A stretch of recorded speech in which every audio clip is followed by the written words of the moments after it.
తూర్పుగోదావరి జిల్లా కోరుకొండ మండలం బూరుగుపూడిలో రైతు సేవా కేంద్రం వద్ద మద్యం సేవిస్తూ పేకాట ఆడుతున్న వారికి వినూత్న రీతిలో ట్రీట్మెంట్ ఇచ్చారు పోలీసులు. తాగి పడేసిన మద్యం సీసాలను, వాటర్ బాటిల్స్, గ్లాసులను, పేక ముక్కలను, గుట్కా ప్యాకెట్లను వారితోనే ఎత్తించి క్లీన్ చేయించారు.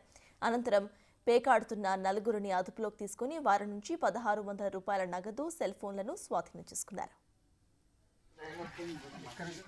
రాత్రి కోరుకొండ మండలం బూరుగుపూడి గ్రామంలో రావణ సమాచారం మేరకు నైట్ 12:30 గంట ఆ టైంలో రైతు భరోసా కేంద్రం వద్ద తాగి అలర్ట్ చేస్తున్నారని చెప్పి ఇన్ఫర్మేషన్ రావడం జరిగింది. దాని మీద నేను నైట్ రౌండ్స్లో ఉండి రావడం జరిగింది.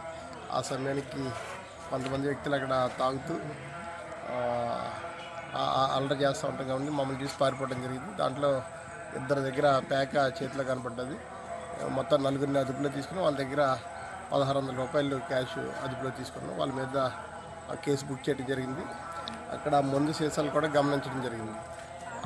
ఈరోజు వాళ్ళందరినీ కూడా సెక్యూర్ చేసుకుని వాళ్ళ చేత మందు సీసాలు అవన్నీ కూడా క్లీన్ చేయించి వీళ్ళందరికీ కూడా విలేజ్ అందరికీ కూడా ఇదో గుణపాఠంగా చెప్పాలని చెప్పి పోలీస్ డిపార్ట్మెంట్ భావించింది. సమాచారం మేరకు ఇక్కడ న్యూస్ జరుగుతుందన్న ఇన్ఫర్మేషన్ మేరకు రావడం జరిగింది.